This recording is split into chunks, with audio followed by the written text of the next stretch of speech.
بسم الله الفتاح العليم والصلاة والسلام على رسوله الكريم. السلام عليكم فرشاتي، وش حوالكم، وش راكم؟ ان شاء الله تكونوا كامل بخير وبصحة جيدة يا رب. اليوم جبت لكم واحد الوصفة هايلة بالبزاف صراحة. انا من اللي تعلمتها والله ما نستغنى عليها، خاصة كي يدخل الخريف والشتاء نشم البرد نروح نجري نواسي، على خاطر بزاف بنينة يا البنات. المورقة او الرقاق تاع الناس الشرق. اللي حابه تعرف هذا الوصفه، ولا اللي عمرها ما جربتها، ولا اللي عمرها ما كلتها، ديريها كيما درتها انا. تعلمتها في بيتنا وليت نديرها في تيبازا، واللي ياكلها من عندي والله لا يشكر في هذه الوصفه بالبزاف. المذاق تاعها بزاف مميز، والحاجه المليحه انها تقدروا تشربوا بها قهوه ولا اتاي، وتقدروا تاكلوها مع البن، يعني تتغذوا بها ولا العشاء. المهم واش نقولكم، البنه تاعها ما شاء الله. اذا اللي حبتها تتعلم تبع الفيديو للاخير. نبداو على بركه الله، بسم الله. مقادير تاع الوصفه تاعنا: عندنا لهنا 2 كيلات سميد رطب من النوعيه الجيده للبنات، كيلة تاع فارينه، ملعقه سكر، ملح حسب الحاجه، وعندي ملعقه صغيره تاع قهوه صغيره للبنات، الملعقه الصغيره كامل. خميره الخبز، هذا ما كان يعني الخميره راهي كميه صغيره. نحرك هذه المكونات مع بعض. عندي لهنايا ماء عادي ماشي دافي، ماء عادي من الحنفيه. نديروا العجينه تاع المسمن، راكم كامل تعرفوا العجينه تاع المسمن. بنات بلادي فحلات الله يبارك عليهم، تعرفوا كل حاجه كل صباع بصنعه. لكن كاين بعد هكا نحبوا نروحوا من ولايه لولايه باش نعرفوا تقاليد تاع بعض الولايات. انا هذه الوصفه يا البنات علموها لي في بيتنا بالضبط في اريس. نوجه تحيه كبيره للناس بيتنا، الناس اريس والناس افرا خاصه وين تعلمتها الله يبارك عليهم. عندهم واحد التقاليد، واحد الاكلات ما شاء الله. اذا يا البنات لهنا لم العجينه تاعي ما لازمش نجروها البنات كما كتشوفوا، كما نديروا المعارك. نخليوها شويه قاصحه، ندلكوها غير شويه يا ربي، واحد الخمس دقائق هذا ما كان. ثم نخليها تريح في كيس بلاستيكي، تريح واحد 10 دقائق هكاك، نعاودوا نرجعوا ليها ندلكوها. كما كتشوفوا البنات درت لها شويه تاع الماء من الفوق على خاطر العجينه راهي بزاف قاصحه. نخليها تريح شويه ماشي بزاف، واحد 10 دقائق، ونعاود نرجع ليها ندلكها للمره الثانيه. شوفوا يا البنات مع اللي راهي سخانه في الكوزينه، يعني هذيك العجينه بالخف يعني دلكت روحها. شوفوا البنات هنايا نزيد ندلك العجينه تاعي مليح مليح واحد ربع ساعه هكذاك، كما نديروا مع العجينه تاع المسمن واللي هي تاع اللي نخدموا بها الشخشوخه وكامل بهكذا، باه تفهموا كامل اللي هي المعارك. لهنا ندلكها مليح عده مرات كما كتشوفوا البنات، ونخبطها شويه باش تربي لي هذاك العلك.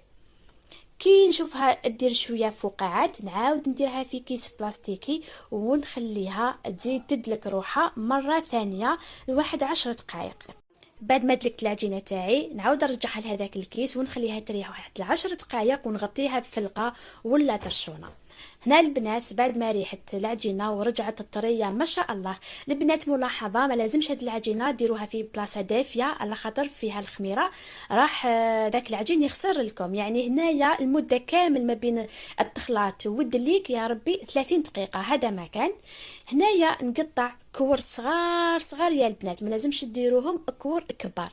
اللي عندها طاجين تاعها ولا طوا تاعها كبير بالبزاف تقدروا ديروهم يعني صغار شويه لحبه تاع المندارين.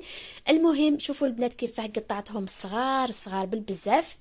هنايا نسقمهم، حطيتهم في سنيوه مدهونه من بالزيت البنات، ونخليهم يريحوا واحد 5 دقائق.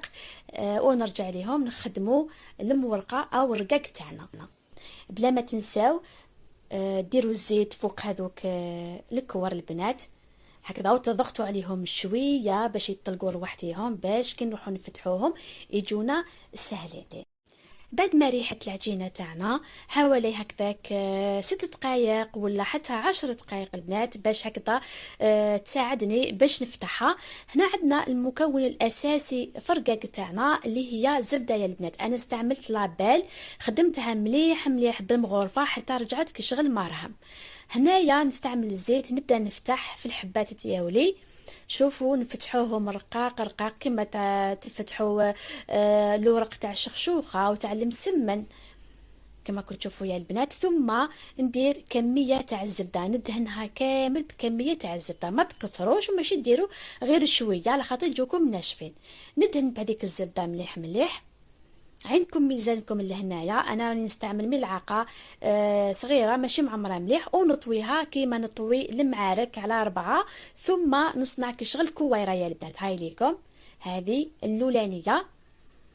تابعوا الفيديو للاخير، واللي وصلت لهنايا دعم الفيديو بجام وتخلي لنا تعليقات تاعها هكذا، واذا درتوه قبل ولا هذا الوصفه الاصليه تاعنا في الشرق او كاينه وصفه واحده اخرى ولا اللي كلاتهم مقبل، كل وحده تخلي لنا هكذايا يا لو كان تحطونا الوصفه تاعكم واللي دارتهم مقبل تقولنا عليها. نزيد البنات، نزيد نفتح الحبه الثانيه ونزيد ندهنها بالزبده. شوفوا البنات كيفاش راني ندهن بهذيك الزبده مليح، ماشي نكثر بزاف بزاف وماشي ندير غير شويه. نجيب الحبه الاولى نديرها في الوسط، نزيد نغلقها بهاد العجينه. شوفوا نحاول كيفاش، شوفوا كيف طويوها عشوائيا باش نتحصل على شكل دائري. اخدموها هكا بيديكم باه تولي كشغل مكوره. لهنا نزيدوا الحبه الثالثه. شوفوا يا البنات نكمل بهذه الطريقة حتى ندير 5، وكما قالوا لي في باتنا انه نقدر ندير حتى 7 8 كل وحدة ومقدورها وكل وحدة وطوا تاعها. يعني كل ما كثرت درت يعني كويرة داخل كويرة راح تكبر الحبة تاعي. لهنا راني دايرة الثالثة. صراحة البنات والله واحد البنة في هذا الرقاق او المورقة لهنا انا صحباتنا قالوا لي سموهم الرقاق، بصح كاين اللي زيد سقسيت قالت لي سموهم المورقة، وكل واحدة كيفاش تسميهم والله اعلم. لهنا راني درت الثالثة، الورقة الثالثة. دوكا ندخل في الورقة الرابعة نفس يعني الطريقة، نكمل حتى الورقة الخامسة. ندير الزبدة غير بشوية. صراحة والله بنينة واحد البنة، ونتمنى كامل هكا تجربوا الأكل التقليدي، والله غير روعة. واحد البنة في الأكل التقليدي واش نقولكم، صح بلادنا يعني راهي مشهورة بالأكل التقليدي. شوفوا البنات، شوفوا كيفاش راني نغلق فيها عشوائيا، يعني عندكم ميزانكم. شوفوا المهم نتحصل على شكل دائري. هذه الرابعة البنات. نزيد الخامسة. انا نهار اللي كليتهم عندهم والله غير حتى اصريت باش نتعلمهم، والله يعني ما خرجت من عندهم حتى وين تعلمتهم وكليتهم. لما 4 5 ونغطيهم بكيس بلاستيكي. لهنا الطاجين تاعي ولا طوا من الاحسن طوا، يعني حاجه تكون مفتوحه، راهو يسخن على نار، شعلت واحد 10 دقائق. لهنا نبدا نفتح بالحبه اللي بديت فيها الاولى. لهنا نفتحها يعني ماشي رقيقه بزاف حتى ما نقدرش نهزها البنات، لازم تكون شويه، ونزيد نفتحها فوق الطاجين.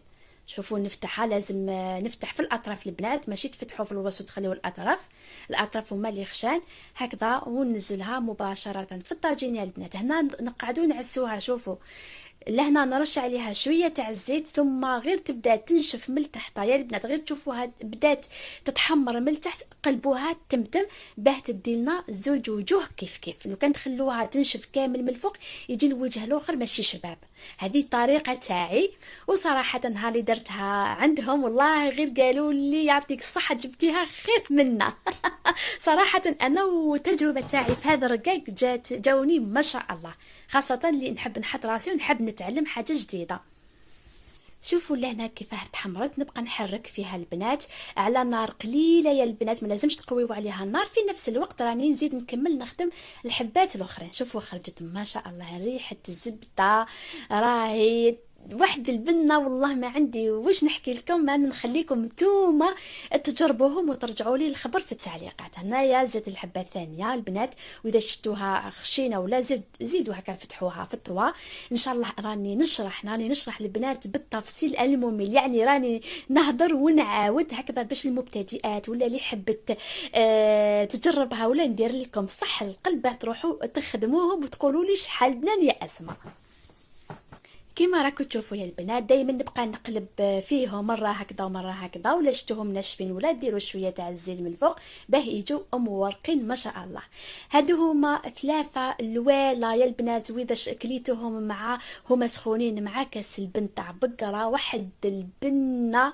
واذا شاهيتكم قلت لكم شاهيتكم في الجنه، وسمحوا لي خاصه اللي يجوا يقولوا لي رانا نتوحموا يا يما، انا قناه تاعي تاع المتوحمات كل وحده تتوحم، ادعوا لي برك ادعوا لي روحوا جربوه وادعوا لي يا البنات. ربي ان شاء الله يرزق كل محرومه، وان شاء الله الصح تكونوا تتوحموا هكا باش نفرح معكم يا ربي.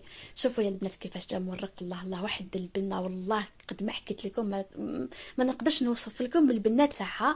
نقول لكم جربوها وراح تعجبكم هذه الوصفه. وحتى واذا خدمتوا كميه هكا كبيره وسخنتوهم الغد منك ولا يولوا بزاف مقرمشين. وبنات البنات انا غير نعاود لكم في هذاك المقطع باه نشهيكم، نقول لكم والله غير ما حبيتش نخليكم حتى المشاهدين بالبزاف. البنات نقول لكم تهلاو في رواحتكم، استسمحوا لي بالبزاف اذا شاهدكم، ان شاء الله تجربوها. راهي حاجه سهله ومهله واقتصاديه ماشي مكلفه وبزاف ابنينا. وتحيه كبيره للناس الشرق والناس باتنا خصيصا. الى الملتقى ان شاء الله، سلام.